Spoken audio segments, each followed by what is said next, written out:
Gospođo predsjedavajuća, puno nas doživjelo je da nam uređaj crkne odmah po isteku jamstva. Ta učestalost ne može biti slučajna i mora se zabraniti. Čak 92% građana Francuske smatra da su proizvodi koji kupuju programirani da kraće traju. Uz to, primjerice, kad pukne ležaj na perilici morate zamijeniti cijeli bubanj jer nema manjih rezervnih dijelova. Nekada su rezervni dijelovi toliko skupi da se uopće ne isplati popraviti.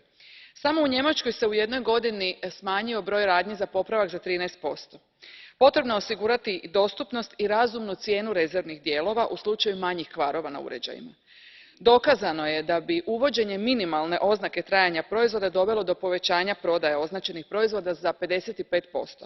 Potrošači su voljni platiti više za trajnost proizvoda.